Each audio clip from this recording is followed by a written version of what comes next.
Okay, should I stop sharing? Yes. Um, Do I hit stop share or no? no, there at the top there's the slideshow. It just presents your slideshow in Oh, I slideshow see. view. Yes. Okay, cool.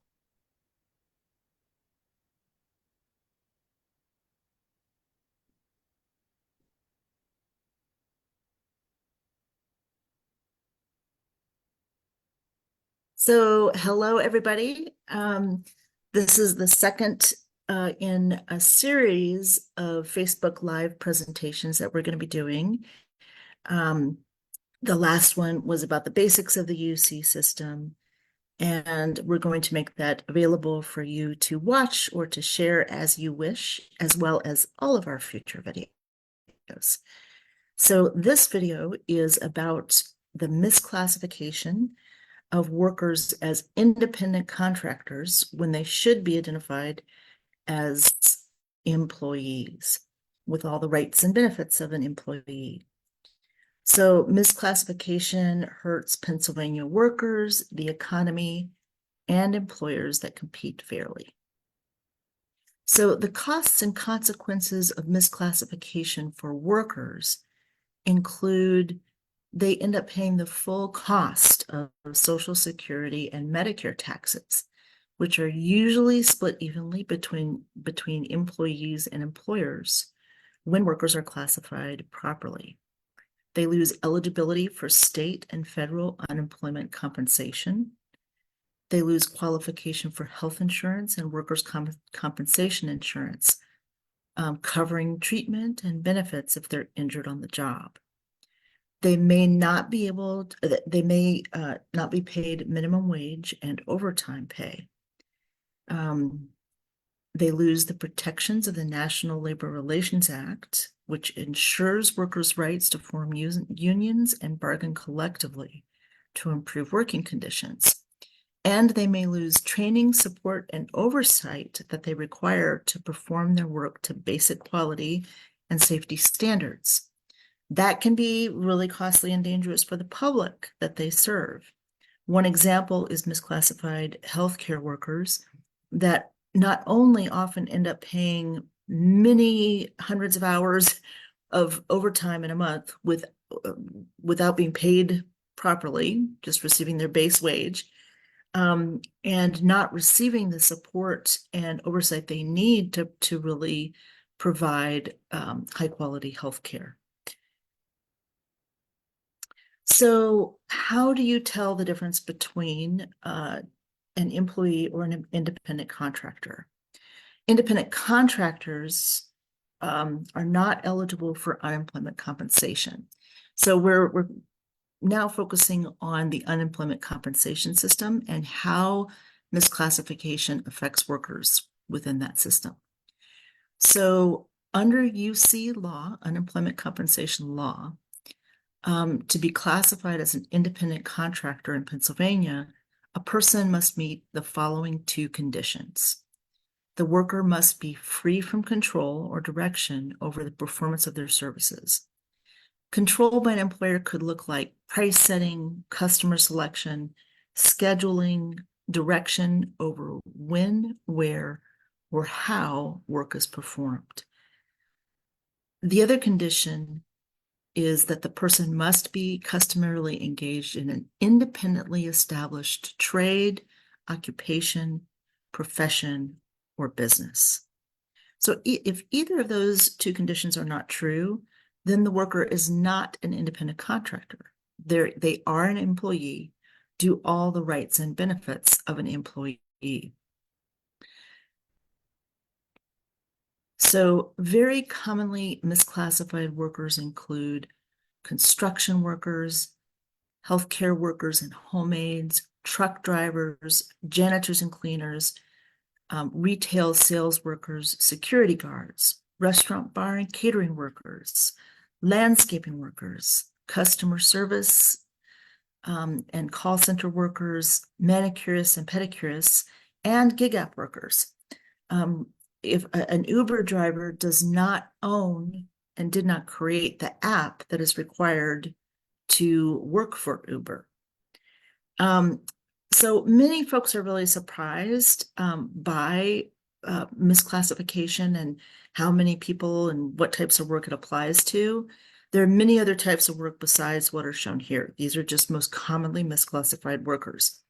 So to share your own experience and receive more information as to whether you are misclassified, you can fill out this online Google form that's shown here on the screen, and that Taylor will be dropping into the under the Facebook Live in the comments. You can also comment to share your experience. And if you wanted to share your contact information, we will reach out to you. So there are many common myths that may lead workers to accept being misclassified as independent contractors, either because they're misinformed or because they are told by their employer that there are advantages to being misclassified. So here are some of the most common myths. One is that employers may misclassify workers as independent contractors if they agree to such misclassification. The fact is employers may not misclassify an employee for any reason, even if the employee agrees. Many of these employers actually exercise significant control over conditions of work, price paid by customers for services, control over app operation, and other tools, equipment, or technology needed for work, or price paid by customers for services. If any of that is true, then the employer is exerting control. Another myth is if the worker signs an independent contractor agreement, they must accept the misclassification and the loss of their employee rights and benefits. So the fact is that signing such a contract does not make a worker an independent contractor. Employers that present such contract as conditions for employment and yet exert control over work conditions in a business that they established are not acting in accord with the law. Another myth is that if a worker receives a 1099 tax form, that makes them an independent contractor. So that receiving such a 1099 tax form does not mean that a worker has been correctly classified by their employer as an independent contractor for federal tax purposes. Receipt of that 1099 is irrelevant to determining whether they are an employee. Again, what is relevant is whether the employer exerts some level of control over conditions and management of the work, or whether the worker established the business. Again, both have to be true for someone to be considered an independent contractor. Another myth is that a worker is an independent contractor because they work off-site from their own home or in their own vehicle with flexibility over work hours. The fact is, if the employer established the business and or exercises significant control over work conditions, or owns or controls the technology, app, or tools needed for the job, the worker is an employee. There's a link here for the Department of Labor webpage on misclassification myths. The link is shown here on the screen, and Taylor is also going to share that link. So answering questions and providing evidence is going to be really important to establishing your eligibility for unemployment compensation. And there are many different stages at which you can do that. So if you, at every stage, if you believe you have been misclassified, share your information and evidence that you did not establish the business that you are working for, that you don't own the tools, equipment, technology, or app needed to perform the work, and show how your employer exercises significant control over work conditions or how you manage your services. So you can provide such information when you answer questions in the online UC claim application, or verbally with a UC Service Center staff person, either when you're filing your claim over the phone or in verbal interviews afterwards, and in fact-finding forms that you receive after you file the claim. And you can send emails to uchelp@pa.gov, and you can present that information in appeal hearings. So if you are denied eligibility because you are supposedly an independent contractor, in the appeal, you can present the evidence that in fact you didn't establish the business, you don't own the tools or the app or the equipment, and you can show how the employer exerts control. So what if the employer is not listed on the UC online application? Normally, the UC online form provides selection of employers from a drop-down menu, as is shown on the right. That's just an example. But that menu currently does not include some of the biggest employers that are misclassifying their workers. You should be able to enter the employer manually, but if you are not able to, you can contact the UC Service Center at 1-888-313-7284 or at uchelp@pa.gov. Some of the other ways that you can share information and evidence. You can upload supporting documents or screenshots to the application form. You can email them to uchelp@pa.gov. In the body of the email, including your name as it appears on your claim, the last 4 digits of your social security number, and a phone number where the UC Service Center can reach you so you can explain further. If you're not able to reach them by email, contact the UC Service Center at 1-888-313-7284 or at uchelp@pa.gov. You can schedule an in-person appointment with UC Service Center staff through the UC Connect program by calling 855-284-8545. And non-English speakers can request a conference call with an interpreter and another person of their choice by calling the number shown above, the UC Service Center number.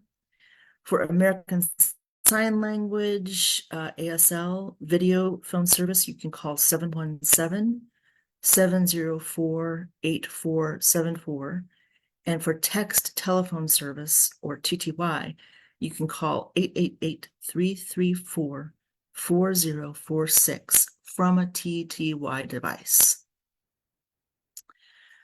There's one category of self-employment that the unemployment compensation provides an exception for disqualification. If you have a sideline business, you may still be eligible for unemployment compensation.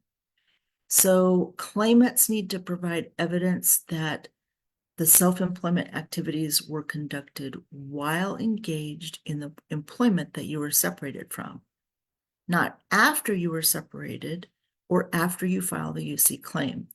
So let's say that you worked for a big company, you've worked for them for 20 years, and you also had a sideline business selling pottery from your home. The pottery business is considered self-employment. But if you can show that you were doing that while you worked for that big corporation, and you didn't start after the big corporation laid you off, or after you filed the UC claim, you may still be eligible. You need to be able to show that your pottery business or any other sideline business was not the primary source of income before separation from that big corporation that you worked for. There cannot be a substantial increase in your involvement in self-employment, the sideline business, after you were separated from your employer or you filed the claim. So let's say you have this pottery business and you are fired from the big corporation. So you decide to start spending many more hours making many more pots and going to big art fairs and selling those pots. That there would be a substantial increase in your sideline business, your self-employment, that could disqualify you from unemployment compensation. And finally, you must be able and available for full-time suitable employment throughout the duration of the time that you're filing for benefits for unemployment compensation to maintain eligibility. So let's say the pottery business, right? You started spending so many hours at that you no longer had the time to work full-time. You would not be considered. You would lose your eligibility. So any questions anytime throughout this presentation, please do put them in the comments, and there's a time for questions at the end. So another great resource for information on misclassification is Philadelphia Legal Assistance. They have a web page on misclassification and related self-help material at philalegal.org/resources/worker-misclassification. Taylor will also be sharing that link.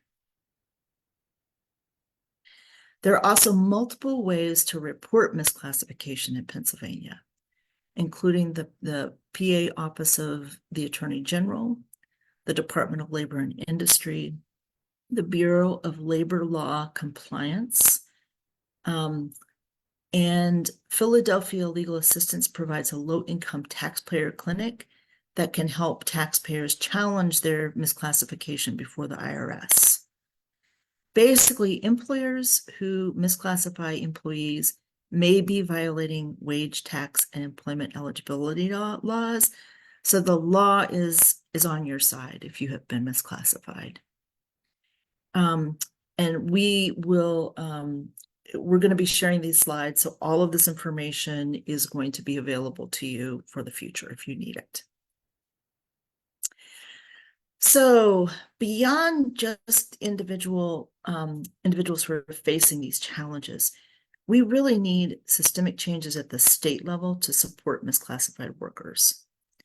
So there was a big joint task force, bipartisan, that brought together labor, business groups, and many interested stakeholders to develop common sense and unanimous recommendations to the Pennsylvania General Assembly, the legislature, to address the problem of worker misclassification.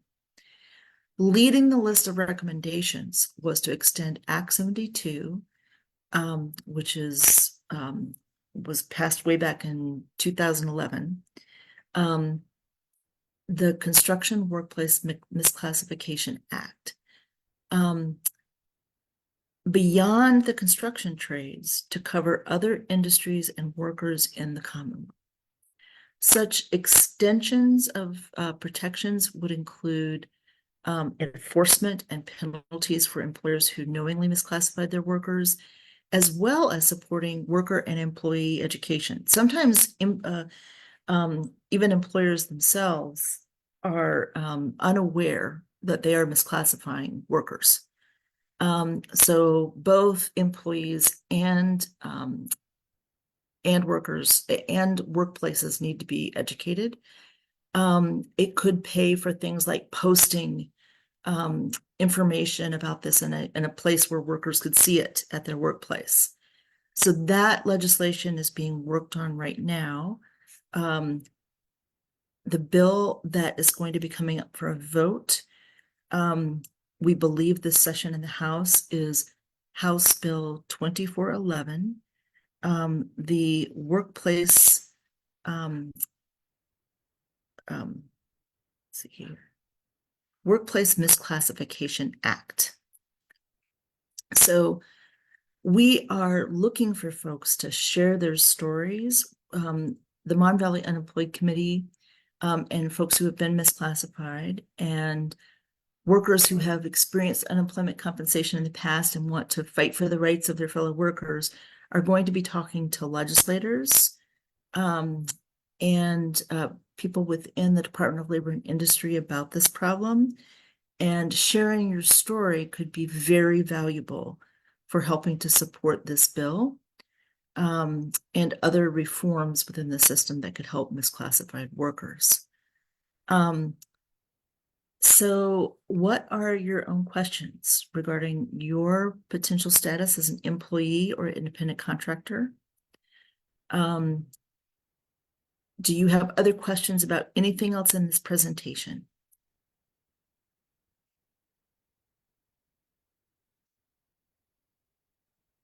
If you think you've been misclassified, you can share your experience at Worker Misclassification Experience, the link that Taylor has shared, and we'll send you more information and learn about your particular situation and about opportunities to take action.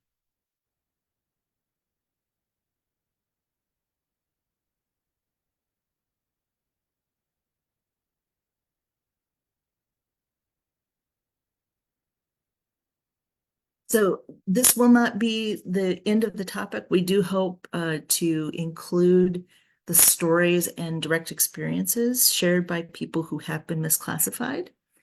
So stay tuned. Also, any questions that you put in the comments below this video anytime in the future, we'll definitely try to answer them, and we may incorporate them into future videos. So Mon Valley Unemployed, the Mon Valley Unemployed Committee staff, we are not legal representatives. We're not attorneys, but we are sharing our experiences and information from many years of helping workers navigate the unemployment compensation system and helping them prepare for appeal hearings. So thank you very much for listening, and we look forward to your questions, your comments, and what you would like to see in future Facebook Live presentations. Thank you.